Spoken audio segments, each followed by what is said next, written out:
예. 예, 오늘 본문은 사도행전 23장 31절에서 35절까지 제가 읽겠습니다.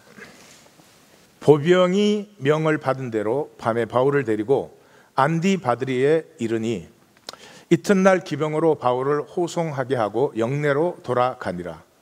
그들이 가이사랴에 들어가서 편지를 총독에게 드리고 바울을 그 앞에 세우니 총독이 읽고 바울대로 어느 영지 사람이냐 물어 길리기아 사람인 줄 알고 이르되 너를 고발하는 사람들이 오거든 내 말을 들으리라 하고 헤롯 궁에 그를 지키라 명하니라. 아멘. 우리 이 본문 전 본문 고사에 우리가 이 속사람과 말씀 만나기 복습을 해서 그러는데요. 그 전 본문이 이런 본문이었죠. 사도 바울이 계속 어려움을 당합니다.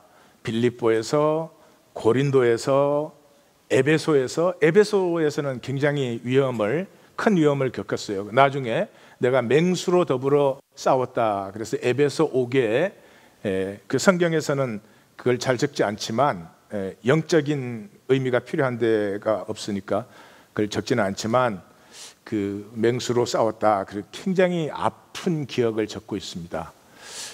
그렇게 하고 유대인들이 암살하려고 배에 타면 그래서 배를 못 타고 육지로 돌아서 걷게 되고 이러다가 예루살렘에 도착했을 때 완전히 도간에 든 쥐죠. 이제는 피할 수도 없고 도망할 수도 없고 그래서 사도 바울을 그 무리들이 딱 잡았습니다. 누가는 이때 그 성경을 굉장히 우리에게 전해주고 싶어서 표현을 아주 강력하게 합니다. 그 유대인들이 사도 바울을 사로잡아서 소리를 질러 없애버리자, 살려두지 말아라, 고함을 치고 웃옷을 벗어 던져버리고 티끌을 날리고 이렇게. 그러니까 거기까지 데오빌로 교회는 이 누가의 편지를 받아서 거기까지 읽었을 때 이제는 끝장이구나. 사도 바울이 이제는 어쩔 수 없잖아요. 이제는 죽는구나. 근데 갑자기 천부장이 나타나가지고 바울을 딱 정말 구했죠. 그래서 딱 가서 재판을 하는데 결과는 어떻게 됐어요? 천부장이 오히려 두려워했어요. 로마 사람이라고 하니까 나는 돈 많이 들여서 로마 사람 됐는데 너는 어떻게 로마 사람이 됐느냐? 그러니까 나는 나면서부터요. 그러니까 그냥 천부장이 오히려 두려워했어요. 유대 공회는 잡혀가가지고는 나는 부활의 소망 이거 한 가지밖에 없어. 그러니까 자기네들끼리 싸움이 일어나가지고 재판이고 뭐고 다 없어져 버렸죠. 그러니까 천부장이 그 가운데서 혹시라도 상할까봐 보호해가지고 딱 영내로 돌아왔습니다. 그 영내에서 지난주 본문의 마지막이 주님의 환상이죠. 주님이 바울에게 나타나셔서 예루살렘에서 나의 일을 정언한 것 같이 너도 로마에서도 나의 일을 정언하여야 하리라. 거기까지. 거기까지 데오빌로 교회 사람들은 딱 들었을 때 꼼짝없이 죽었구나 이러다가 그 반전되는 모습을 보고 통쾌한 하나님의 반전, 소리를 지르고 한성을 지르고 일어나서 하이파이브를 하고 나 봤어요. 그 하는 거.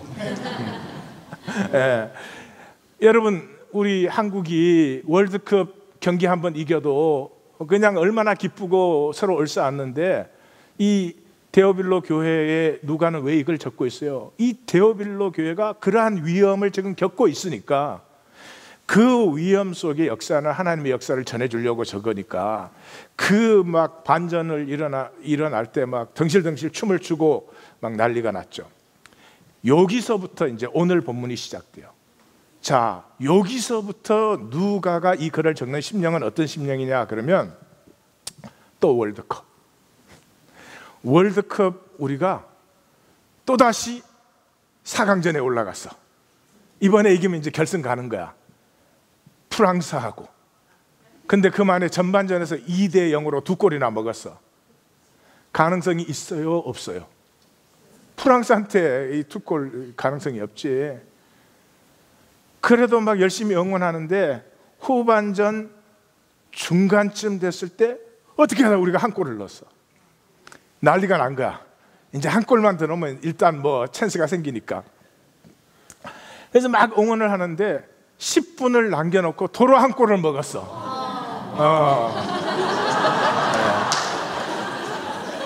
애구. 그 이제는 끝난 거지. 끝난 건데 거의 후분 한 5분 남겨놓고 하나님 교회에서 나간 두 사람이 한 골씩 넣어가지고 동점이 된 거야. 그 연장전에 들어갔어. 이제 연장 후반에서 어떻게 한국이 한 골을 넣어갖고 이긴 거야. 얘들아, 얘기.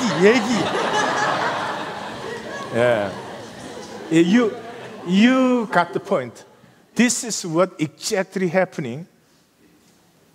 누가의 글을 데오빌로 교회가 전달해서 들을 때 이런 일들이 일어나고요.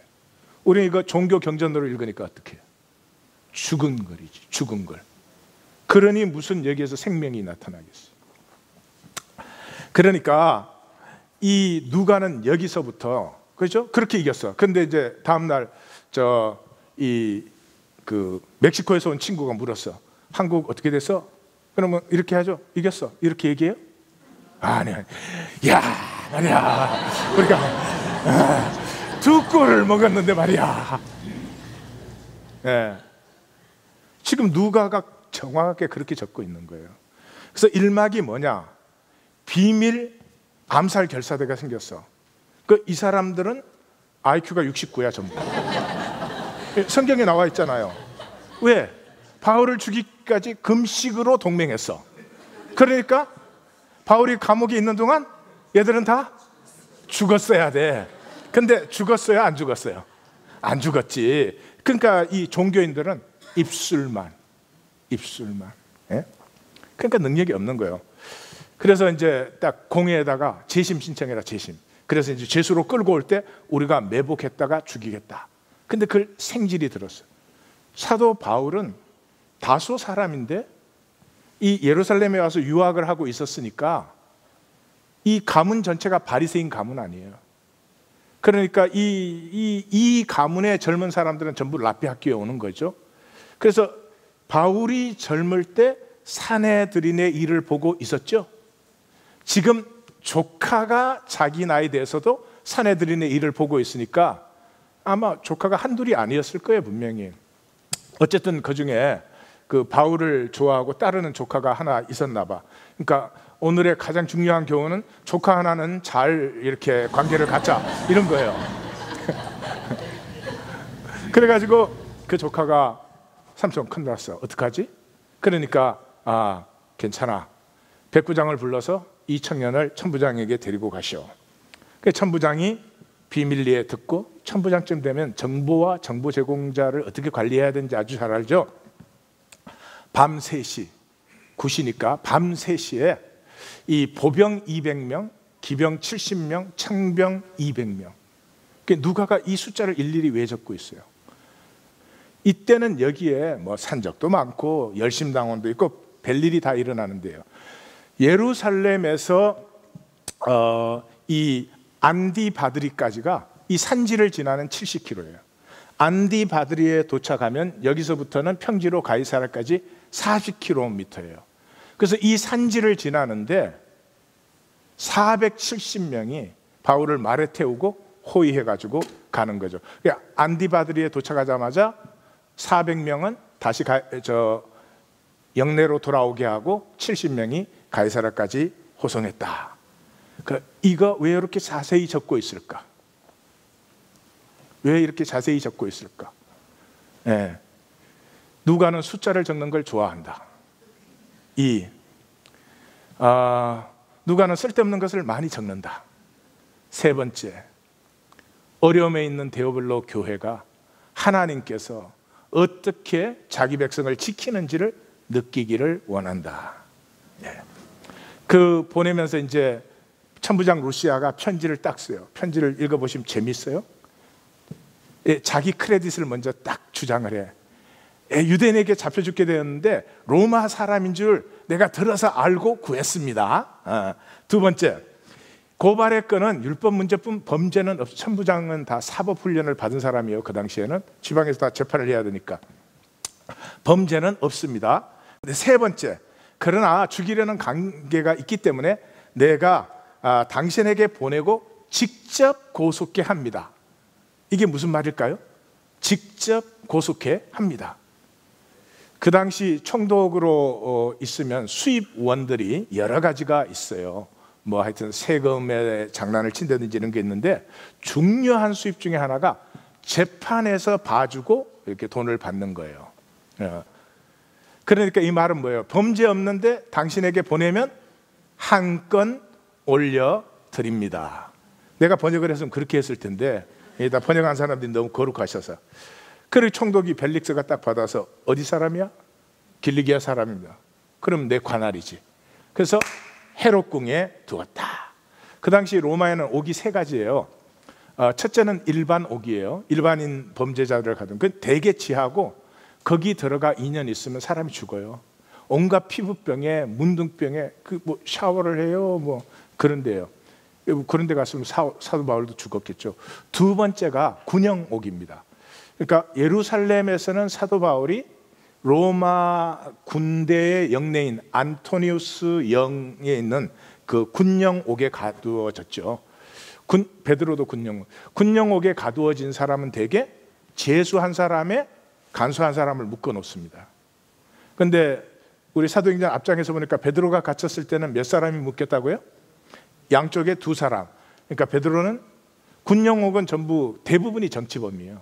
그러니까 굉장히 중요한 정치범으로 간주되었던 것이죠. 세 번째가 자유옥이에요. 이것은 이제 로마의 상류층의 사람들이 재판을 받아야 될 때는 되게 그냥 자유하게 마음대로 하게 해줘요. 적당히 영내만 벗어나지 않는다면.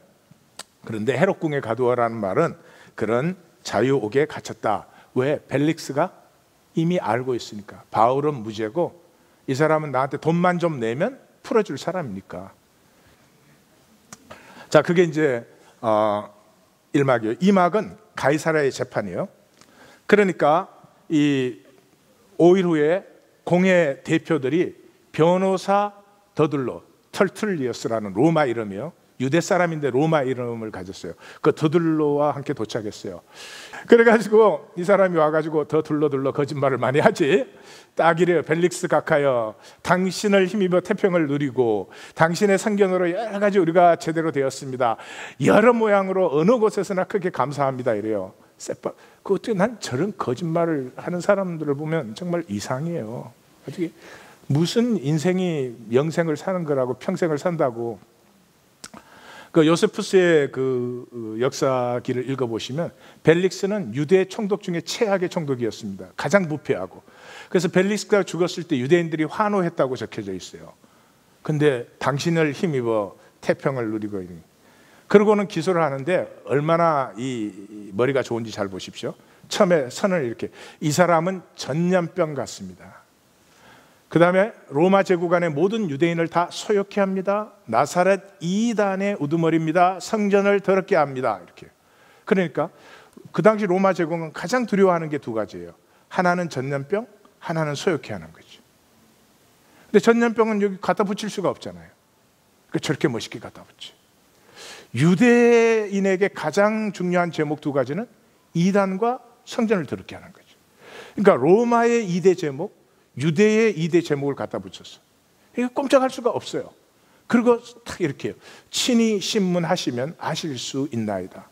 제가 번역하면 족치면 나오게 돼 있습니다. 우리 한국 출신들은 이건 아주 잘하는 거예요. 그러니까 아시아에서 온 유대인들을 거짓 정인으로 세워가지고 예 맞습니다 막 이랬거든요. 그러니까 이제 벨릭스가 바울을 보고 이렇게 턱짓을 해가지고 너 변명해봐 이랬어요. 그러니까 바울이 시작합니다. 당신이 수년간 내 민족의 재판장으로 되어 있으니, 이 무슨 말이에요? 근데 당신에게 변명하는데 난 당신에게 변명할 사람 아니요. 내 생명 권세가 당신에게 달려있지 않아요. 그러나 당신이 임명받은 사람이니까 내가 변명합니다. 왜 이런 말 하고 있죠? 이 편지를 받아보는 데오빌로 교회에 너희가 세상에 끝없이 위협당하고 있지만 기죽지 말아라. 기죽지 말아라. 왜요? 부활하신 주님이 함께하니까. 이걸 만나시게 될 거예요. 자, 첫째, 내가 예배로 올라온 지 10일밖에 안 돼요. 첫째 날 도착했고, 둘째 날 교회 방문했고, 셋째 날 서원 시작해서 일곱째 날 마감하고, 마감하자마자 체포됐고, 여덟째 날 공회 재판 받았고, 아홉째 날 호송돼서 왔고, 열째 날 가이사랴의 구류 시작되어서 12째 날 지금 재판받고 있어요. 체포된 날로부터 5일째 유대인들이 와서 지금 재판받고 있어요. 아니, 무슨 변론이 있고 무슨 소동이 있었어요? 지금 저 사람들 뭘 갖고 당신 앞에 고발하는 것입니까? 자기 변호에 대해서는 삼박 간단 선명하게 딱 합니다. 그 다음에 뭐예요? 그 다음에 내가 할 말이 있는데, 저 사람들이 이단이라고 말하는 그 도에 대해서 한마디 하겠소. 조상의 하나님을 섬기며 성경을 다 믿으며, 여기저기 골라서 내한테 편한 데만 믿는 게 아니고요, 그 다음에 부활의 소망으로 삽니다. 그렇기 때문에 내 삶은 양심의 거리낌이 없습니다. 이거 왜 적고 있어요? 누가가? 데오빌로 교회에 우리가 참 믿음을 가진 자야, 우리가 참 하나님의 백성이야, 유대교에서 협박하는 거 조금도 흔들리지 마. 그리고 우리 짧은 생에 떳떳하게 살다 가자. 부활하신 주님이 우리와 함께 하잖아. 세 번째, 성전 더럽게 했다고 하는데, 내가 구제금, 코이노니아죠, 구제금과 재물 가지고 와서 결례 행한 것밖에 뭐가 있어? 결례 끝나자마자 체포됐는데 무슨 모임? 무슨 소동? 저 아시아에서 온 유대인들, 만약에 반대할 일이 있으면 당신께 고소했어야 됩니다. 재판할 일이 있었으면 공회에서 재판했어야 됐습니다. 저 사람들이 지금 불법을 하고 있는 거죠. 나는 부활을 믿는다는 이 한마디 뿐입니다. 여러분, 사도행전을 읽어보시면 예수님의 부활과 승천으로 시작해서 앞으로 있는 본문에서도 계속해서 사도 바울은 내가 전하는 것은 이 중심에 나사렛 예수가 사망 권세를 깨고 부활했다, 그것 한 가지를 증거하는 것이며, 그것 때문에 내가 이 재판 자리에 서 있습니다 하는 것을 계속하는 것을 볼 수 있어요. 그러니까 조금 미리 제가 말씀을 드린다면, 부활신앙은 예수님이 죽었다 살아났다를 내가 내 생각으로 믿어준다, 그게 무슨 부활신앙이에요? 그거 믿으면 삶이 달라져요? 아니에요. 주님이 부활하셨으면 자기 백성과 함께 합니까? 휴가 가셨습니까? 거기 분명하지가 않네. 주님이 부활하셨으면 자기 백성과 함께 하십니까? 휴가 가셨습니까? 지금 누가는 이 부활하신 주님이 사도 바울과 함께하는 이 일들을 보면서 너무나 가슴에 벅차서 이 글을 적고 있는 것이다. 그래서 이 부활에 대해서 계속 almost every chapter 한 번 이상씩 강조를 하죠. 그래서 벨릭스가 재밌잖아요. 이 도에 대해서 더 자세히 알아요. 어떻게 자세히 알아요? 와이프가 유대인이거든요. 그러니까 와이프를 통해서도 듣고 자기도 알죠. 저 사내들이네, 제사장들, 공회원들, 저 팍 썩은 것들, 저것 도둑질하는 거 더 잘 알지. 이 공회원들이 쓴 도둑인 거를 벨릭스는 어떻게 그렇게 잘 알고 있을까요? 지도 도둑이니까 통한다 이 말이에요. 그렇게 통하면 안 돼요. 다 알죠. 그런데 그때 이미 소문은 파다하죠. 그리스도인들이 있는데 이 사람들은 고아와 과부와 객을 돌보고 선행과 구제를 하고 참 이상하게 사는데, 이 사람들은 죽은 예수가 부활했다고 한다. 그게 도대체 무슨 말이냐? 이 알고 싶은 사람들의 소문이 파다하죠. 그 벨릭스가 다 알죠. 그러니까 와서 난리를 쳐봐야 저것들이 또 무슨 전애하고 틀리면 저렇게 잡아 죽이려고 하는구나 다 아는 거죠. 그래서 자유를 주고 친구들의 돌봄을 금하지 말라. 프랙티컬리 헤롯궁에서 편하게 지내도록 해줘라 그러죠. 가이사랴의 친구들이 누가 있었어요? 첫째는 오면서 빌립의 집에 들어갔는데 빌립의 결혼하지 않은 네 딸이 모두 예언 사역을 하고 있었으니까 그 집과 교회가 얼마나 잘 돌봤겠으며 20장에서 사도 바울과 함께 이 마지막 여정을 출발한 그 아리스다고, 세군도, 두기고, 그 다음에 그 사람들 명단 다음에 나온 누가가 우리가 그건 누가거든요. 그러니까 그런 그 생명을 같이 하는 그 친구들이 그걸 돌보는 거죠.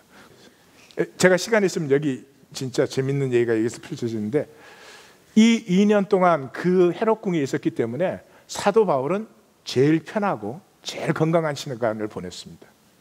그래서 누가가 의사인데 바울 옆에 있을 필요가 없어졌어요. 누가가 이 일을 보면서 진짜 알고 싶었어요. 여기까지 누가는 바울을 존경하고 따랐지만은 정확하게 말하면 진정으로 영적으로 바울의 제자라고 말할 수 있는 사람은 아니었어요. 그래서 바울이 여기 2년 동안 가이사랴에 머무는 동안에 누가는 어디를 갑니까? 이 일의 처음을 알고 싶어요. 도대체 시작이 어떻게 됐는지. 근데 그때 이미 예수님과 처음부터 함께 했던 사도들은 다 순교했을 때죠. 사도 요한 하나 남아있는데 그 요한이 마리아와 같이 있었죠. 그래서 에베소에 마리아를 찾아갑니다. 그 마리아에게 처음부터 얘기를 다 들어요. 그래서 누가복음을 읽어보시면 마리아의 관점에서 쓰신 그 임신했을 때 어떤 일이 있었다, 12살 때 어떤 일이 있었다, 전부 엄마만 아는 사실들이 전부 나와요. 그 처음을 듣고 나서 누가는 사도 바울에게 돌아올 때는 완전한 제자가 돼서 돌아오죠. 그래서 누가복음 시작에 우리 중에 일어난 일에 대해서 여러 사람이 많은 걸 적었는데 나도 근원부터 자세히 미루어 살폈기 때문에 이제 데오빌로 각하에게 그리고 당신의 교회에 난 이걸 꼭 전해주고 싶습니다. 두려워하지 마십시오. 부활하신 주님이 여러분들과 함께 하시고 부활하신 주님이 승천하셔서 이 땅의 권세를 가지시고 우리를 보호하시며 인도하고 계십니다. 그래서 누가복음만 승천이 나오는 거예요. 승천. 자, 산막이요. 산막에 이제 드루실라가 남편 벨릭스를 쿡쿡 찔렀어. 내 옆에 보니까 이렇게 찌르더라고. 그 얼마나 궁금했겠어요. 그리스도인들의 얘기를 들었을 때 그 가서 직접 들어보자. 이렇게 같이 바울을 와서 만났어요. 드루실라와 함께 와서 도를 덮거늘 그랬어요. 지금 오늘 본문에도 여러 번 도가 나왔죠. 사도행전 전체 도라고 해요. 여러분, 우리의 신앙은 도입니다. 도는 way, 길이라는 거죠. 성도님들이 교회를 왔다 갔다 하는 게 아니고요. 내가 예수를 믿으면 그 믿음의 길을 가는 것입니다. 내가 길을 가지 않는데 믿는다는 말은 내 생각으로 종교적인 어떤 교리를 믿어드린다는 거죠. 그것도 고마운 일이지. 근데 능력은 있습니까? 능력이 있습니까? 살지 않는 데서 어떻게 능력이 나옵니까? 사랑하는 성도님들, 하다못해 운동 하나를 해도 내가 살지 않는데 거기서 능력이 나올 수가 있습니까? 도입니다. 참 2000년 기독교사에 희한하게 우리는 만들어 놨죠. 입술만 가지고 신앙이 되는 것처럼. 아닙니다. 그 바울이 벨릭스 앞에서 의와 절제와 심판을 강론했다 이렇게 되어 있습니다. 의와 절제와 심판이 뭐예요? 죄에 대해서, 쾌락에 대해서 경고하고 심판이 있다는 걸 선포했습니다. 이 누군데? 자기 재판권을 가진 사람인데요. 이 드루실라가 절세 가인이었다고 그래요. 그래서 15살 때 결혼을 했는데 벨릭스가 보고 반해가지고 그 결혼한 지 3년 만에 16살 때 뺏어온 거지요. 예. 자, 이게 누가가 왜 이런 얘기 자세히 적고 있어요? 너희가 세상이 핍박하고 세상 권세가 위협을 하지만 세상에 눌리면 안 돼. 세상의 죄에 대해서, 세상의 쾌락에 대해서, 그리고 반드시 심판이 있음을 분명하게 선포해야 된다 하는 걸 적고 있는 거죠. 그래서 벨릭스가 그때 두려워하여, 그 하나님 말씀 들으면 다 두려움이 있죠. 생명의 기회인데 항상 우리는 두 가지에서 망하죠. 첫째는 난 now. 그렇게 살아야 되겠는데, 나도 그런 신앙을 가져야 되겠는데, 난 now. 두 번째는 물질 중심. 돈을 받을까? 물질은 필요하고 많이 누리십시오. 그냥 물질을 중심에 두는 것은 지혜로운 삶은 되지 못해요. 그렇게 돼서 벨릭스가 망합니다. 그 다음 절이 뭐예요? 베스도가 소임을 받으니, 베스도가 새 총독으로 부임을 했어요. 벨릭스는 어떻게 됐죠? 누가는 그런 거 적지 않지만 벨릭스는 사형 언도를 받았습니다. 너무나 원성이 잦아있기 때문에. 근데 로마에 있는 동생이 주선을 해가지고 사형은 면하고 유배를 가게 됩니다. 그리고 이 무죄 방면했어야 될 그 사도 바울은 유대인의 마음을 얻고자 계속 구류해 두었다, 이렇게 합니다. 구류해 두었다, 마음을 얻고자 기억하십시오. 사막으로 들어갑니다. 사막은 이제 가이사에게 상소하는 부분이에요. 그래서 베스도가 예루살렘 이제 부임했으니까 예루살렘으로 올라가서, 그러니까 이 공회원들이 또 바울을 고소를 해요. 그래서 바울을 예루살렘으로 옮겨서 재판을 해달라, 그럼 매복했다가 죽이려고. 이 어리석은 사람들 보세요. 아니, 자기들이 어떻게 죽여? 로마가 호위를 하는데. 어리석은 사람은 안 되는 걸 알면서 그걸 계속 살아요.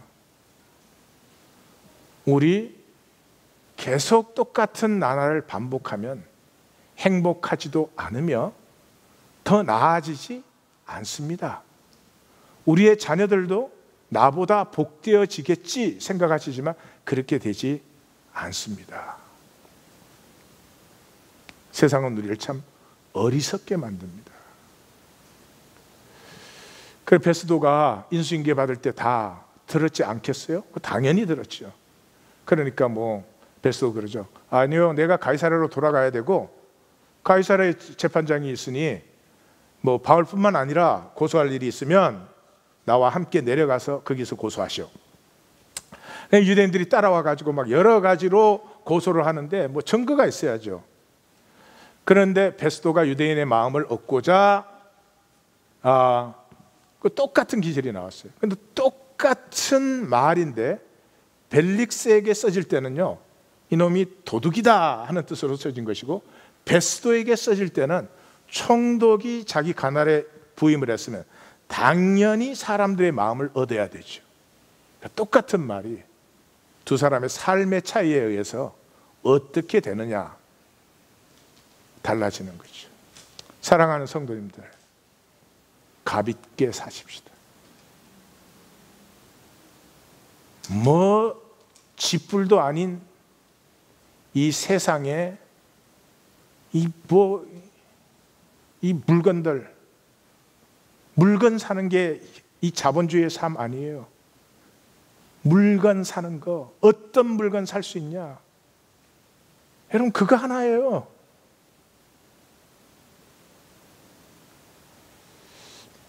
예수 이름을 적어도 부른다면, 입술로만 부른다 하여도 우리의 삶은 값이 있어야 됩니다.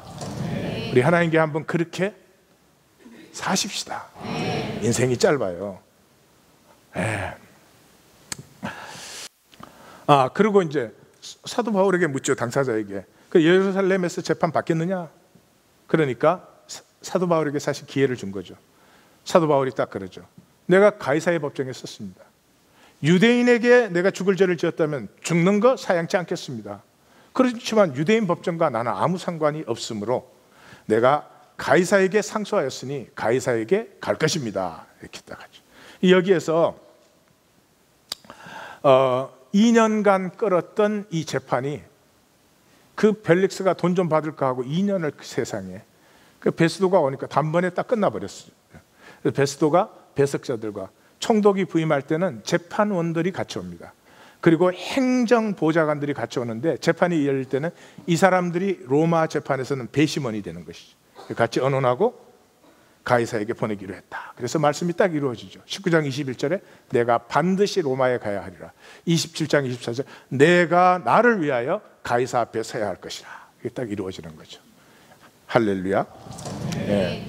여기까지 다 읽으면 데오빌로 교회는 막 박수치고 할렐루야 그래요. 우리는 이제 다 잠들었어. 자, 그러면 오늘의 설교를 시작하겠습니다.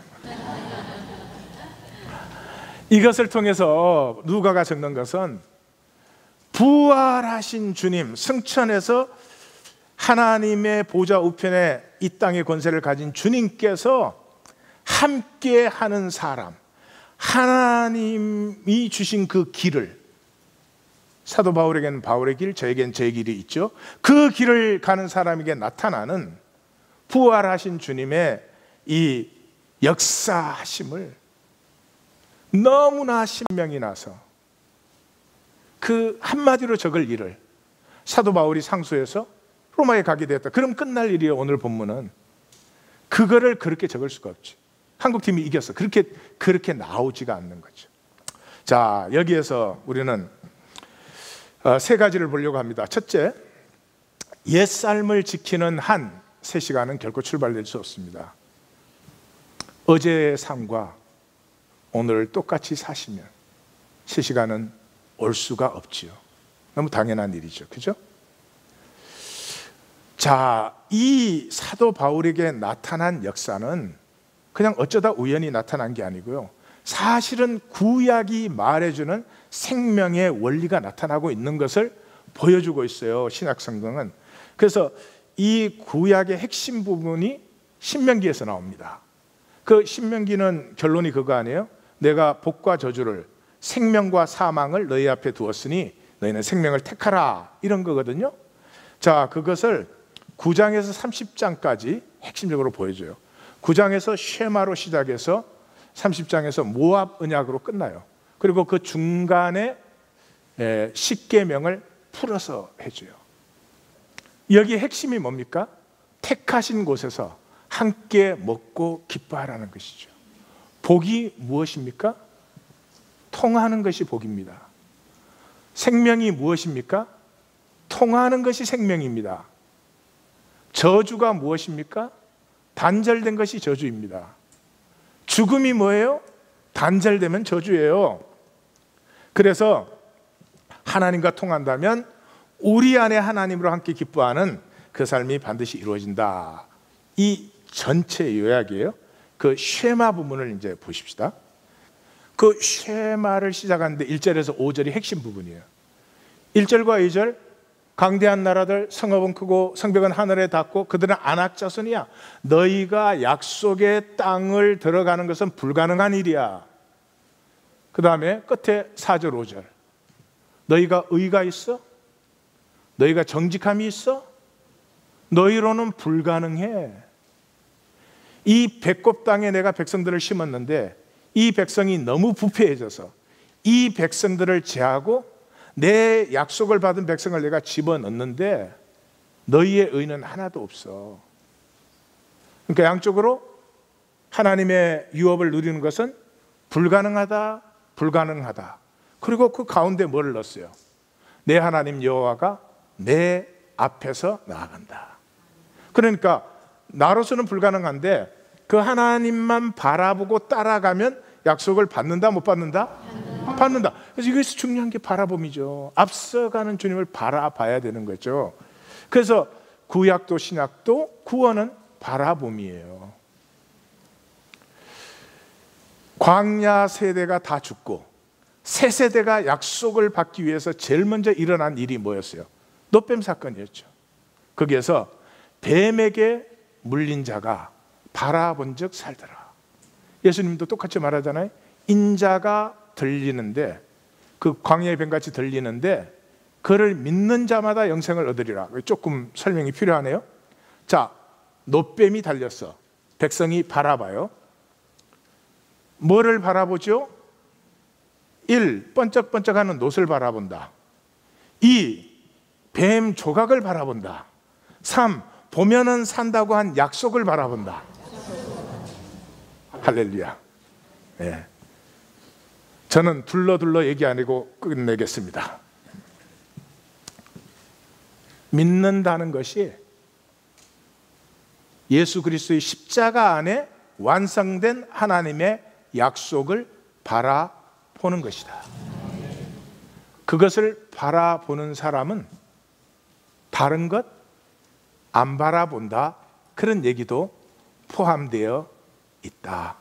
다른 건 바라보지 마시고 누리시기를 주님의 이름으로 축원합니다. 왜냐 그러면 이 바라봄에 생명의 비밀이 들어있어요. 이거 잘 표현하신 분이 나다나엘 호손인데, 나다나엘 호손이 큰 바위 얼굴 적었잖아요.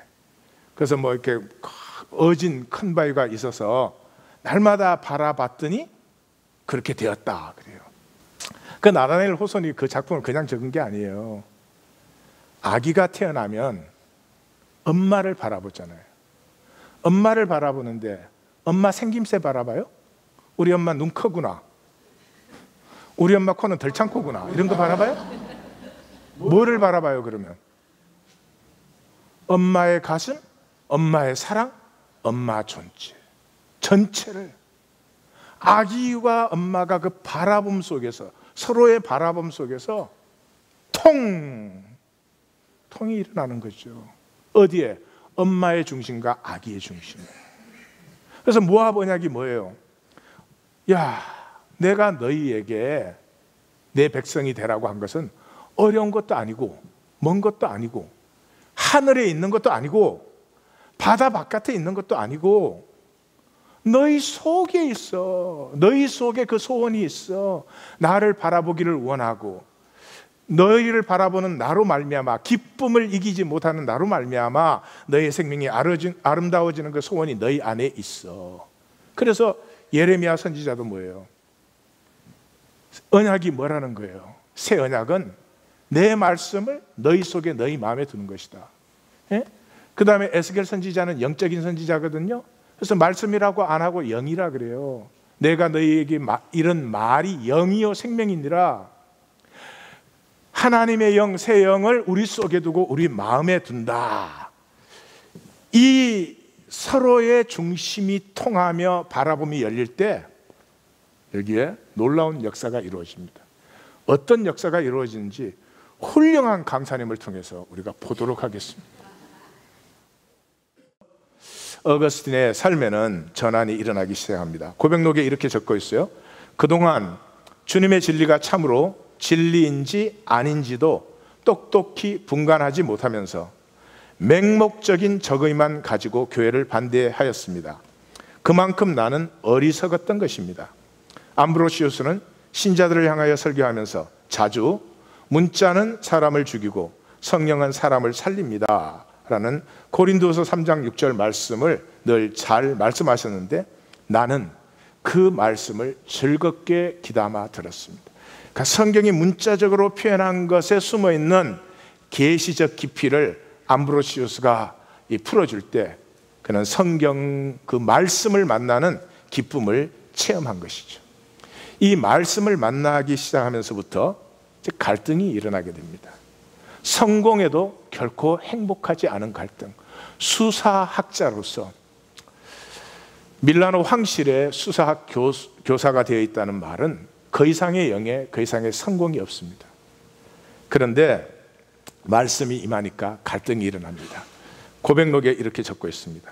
가엾었던 나, 그런 나의 처지를 깨닫게 하시느라고 주님은 어떻게 하셨습니까? 어느 날의 일이었습니다. 나는 황제에게 바칠 축사를 쓰고 있었습니다.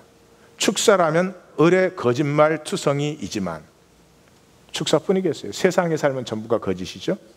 그런데도 그런 거짓말쟁이에게 지식인들은 박수갈채를 보내었습니다. 그래서 나는 그 일에만 정신이 팔려 아무것도 생각할 겨를이 없었습니다. 그러던 중 무슨 일로 나가 밀라노의 한 거리를 지나다가 한 불쌍한 거지를 보게 되었습니다.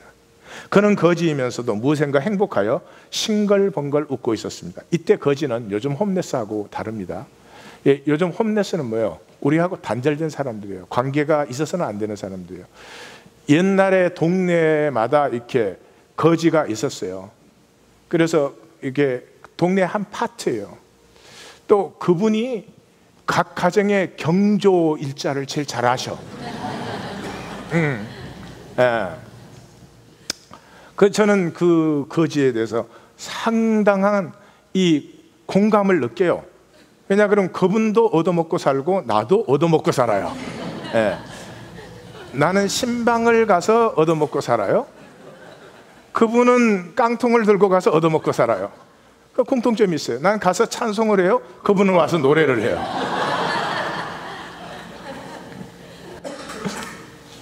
그 당시 거지는 거지라고 해서 무슨 뭐 접촉 못할 인간 이렇게 그냥 참 불행함에도 불구하고 이 마을의 삶의 한 파트였죠. 나는 자신도 모르게 한숨이 나왔습니다. 그리고 동행하던 친구에게 이렇게 말했습니다. 우린 미친놈들이야. 왜 이렇게 고달프다는 말인가? 여태까지 온갖 고달픈 노력을 다해왔지만 고통의 짐밖에 없고 또 그 짐은 날이 갈수록 무거워지기만 하지 않았는가? 그러니까 행복한 것이 우리의 희망이라면 현재 저 거지는 우리보다 훨씬 더 행복한 거야.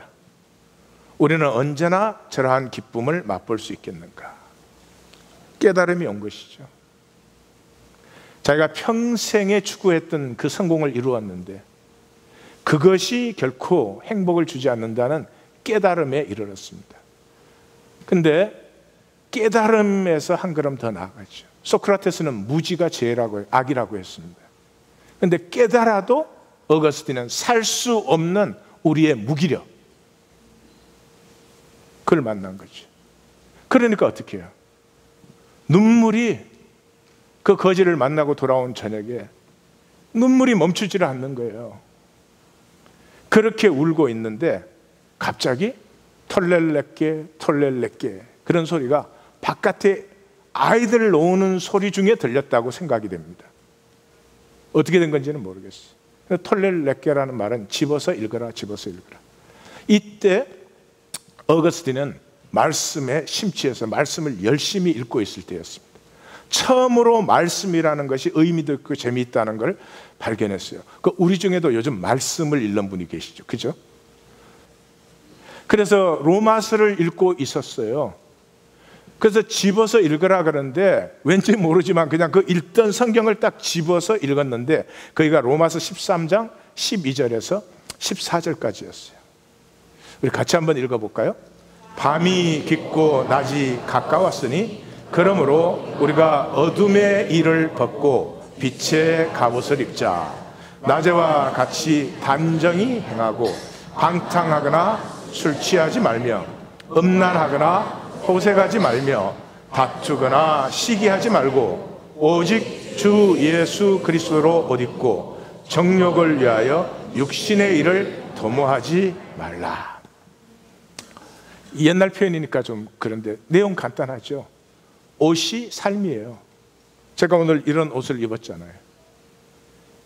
왜냐 그러면 오늘 내가 살아야 되는 삶이 무엇인지를 인식했기 때문에 이런 복장을 하고 나온 거죠.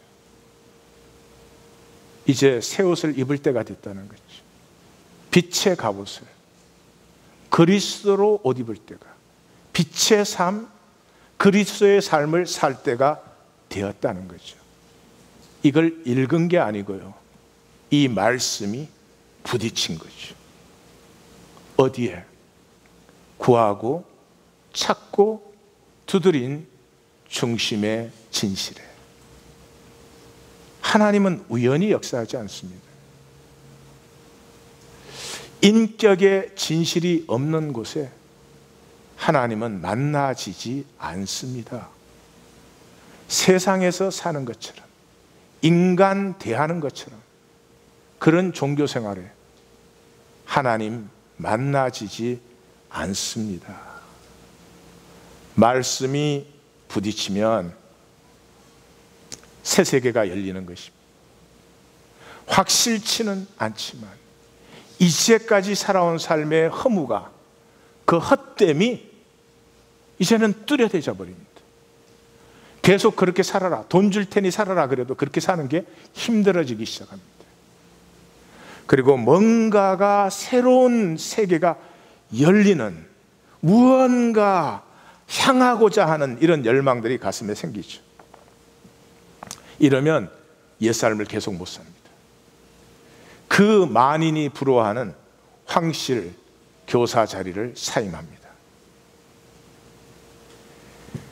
세속적, 쾌락적 그 삶들이 배설물처럼 느껴지기 시작한 거죠.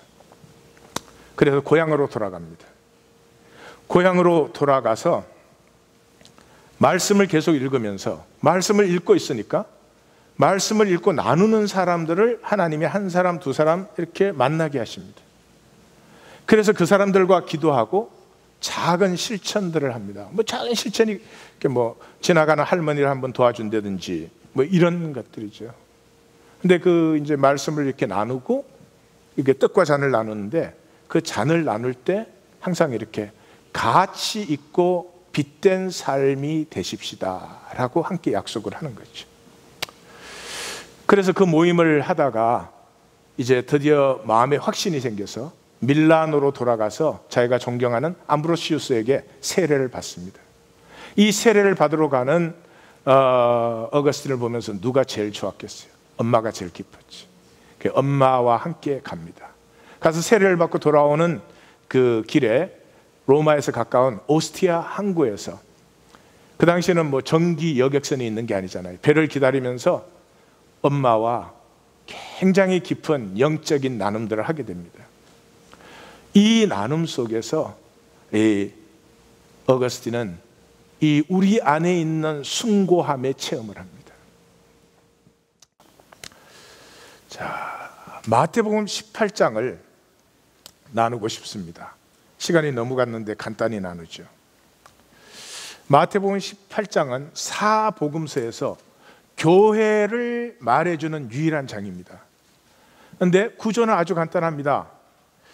이 마태복음 18장에서 어린아이같이 되어라, 그러면서 이런 양 한 마리를 찾는 아버지의 가슴을 알아야 돼. 어린아이 같아야 그 나를 아파하는 아버지의 가슴을 만날 수 있어요. 그 양쪽으로 예수님이 지옥에 대해서 아무리 권고해도 듣지 않으면 버려라, 이런 무서운 말을 양쪽으로 두고 있습니다. 그러니까 절대로 너의 삶을, 자기의 형상으로, 자기의 모습으로 창조한 그 삶을 가치 있게 살지 못하는, 느끼지 못하는 그런 삶이 되지 말고 아빠를 느끼는 그 어린아이처럼 되어라. 그게 절반이에요. 그 다음 절반에서는 두세 사람이 내 이름으로 통하는 곳, 그곳이 교회다. 그러면서 그 절반 전체는 용서에 대해서 얘기해요. 그 유명한 7번씩 1번이라도 용서해라, 1만 탈란트를 빚진 자, 이게 전부 거기서 나와요. 그리고 총 결론이 뭐예요? 너희가 용서하지 아니하면 하늘 아버지도 너희 용서하지 않는다, 이렇게 말씀해요. 그러니까 교회가 무엇입니까? 교회는 용서의 자리인 것입니다. 용서라는 것은 너 잘못했는데 내가 봐준다, 그런 게 아닙니다. 용서는 같이 바라보는 것이에요. 부부 간에도 용서가 안 됩니다. 근데 부부 간에 바라보는 것이 하나가 되기 시작하면은 모든 것이 품어지고, 품어진 자리는 모든 것이 새로워지고, 잃어버렸던 생명 권세가 나타나는 것입니다. 지금 제가 다 설명할 수 없지만 하나님의 용서가 우리 생명 권세를 회복한 것처럼, 우리가 용서를 나눌 때 세상에게 쏘가서 빼앗긴 생명 권세가 회복되는 것입니다. 바로 그 자리가 교회인 것입니다. 네, 영상을 하나 더. byproducts of group selection. But really the way to think about this is as multi-level selection. So look at it this way. You've got competition going on within groups and across groups. So here's a group of guys on a college crew team. Within this team, there's competition. There are guys competing with each other. The slowest rowers, the weakest rowers are going to get cut from the team. And only a few of these guys are going to go on in the sport. Maybe one of them will make it to the Olympics. So within the team, their interests are actually pitted against each other. And sometimes it would be advantageous for one of these guys to try to sabotage the other guys. Maybe he'll badmouth his chief rival to the coach. But while that competition is going on within the boat, this competition is going on across boats. And once you put these guys in a boat competing with another boat, now they've got no choice but to cooperate because they're all in the same boat. They can only win if they all pull together as a team. I mean, these things sound trite, but they are deep evolutionary truths. The main argument against group selection has always been that, well, sure, it would be nice to have a group of cooperators, but as soon as you have a group of cooperators, they're just going to get taken over by free riders, some individuals that are going to exploit the hard work of the others. Let me illustrate this for you. Suppose we've got a group of little organisms. They can be bacteria, they can be hamsters, it doesn't matter what. And let's suppose that this little group here, they evolved to be cooperative. Well, that's great. They graze, they defend each other, they work together, they generate wealth.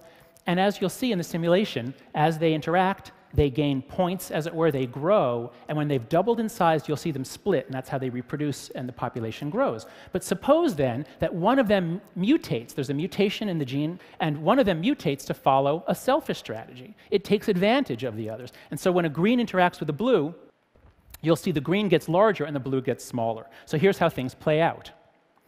We start with just one green, and as it interacts, it gains wealth or points or food. And in short order, the cooperators are done for. The free riders have taken over. If a group cannot solve the free rider problem, then it cannot reap the benefits of cooperation, and group selection cannot get started. But there are solutions to the free rider problem. It's not that hard a problem. In fact, nature has solved it many, many times, and nature's favorite solution is to put everyone in the same boat. For example, why is it that the mitochondria in every cell has its own DNA, totally separate from the DNA in the nucleus? It's because they used to be separate free-living bacteria, and they came together and became a superorganism. Somehow or other, maybe one swallowed another, we'll never know exactly why, but once they got a membrane around them, they were all in the same membrane, now all the wealth created, the division of labor, all the greatness created by cooperation stays locked inside the membrane, and we've got a superorganism. And now let's rerun this simulation, putting one of these superorganisms into a population of free riders, of defectors, of cheaters, and look what happens. A superorganism can basically take what it wants. It's so big and powerful and efficient that it can take resources from the greens, from the defectors, the cheaters, and pretty soon the whole population is actually composed of these new superorganisms. 성도님들, 저 대자연의 원리와 이 성경의 원리는 일치합니다. 한 하나님의 것이니까. 성경을 해석하는데 저 자연의 원리와 다르게 해석하면 그건 잘못된 것입니다. 저는 이 사이언스가 참 고마워요. 성도님들은 생물학에 대해서 별로 관심이 없으셔서 지금 다 이해를 못 하셨는지 모르지만 이 생물학의 최근 발표가 너무나 몇 가지를 선명하게 해줍니다. 제일 첫 번째, 이기적이라는 것이 악이 아니다 하는 것입니다. 하나님도 이기적이시죠. 자기 나라를 이루시니까. 악은 단절이 악이다 하는 거죠. 왜 단절이 악이에요? 그 셀 중에서 좋은 의도를 가진 것이나 악한 의도를 가진 것이나 단절된 것은 멸망합니다. 그런데 무엇이 이 역사를 이루게 되느냐?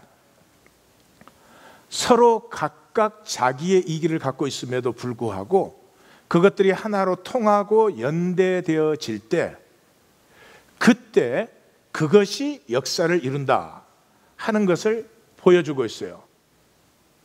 우리의 생명 자체가 기적이에요. 우리 세포로 이루어졌잖아요. 그런데 그 세포 안에 보셨죠? 미토콘드리아라는 게 여러 개 들어있어요. 미토콘드리아는 에너지를 생산하는 공장이에요. 제가 이렇게 길게 설교하려면 미토콘드리아에서 에너지를 내줘야 돼.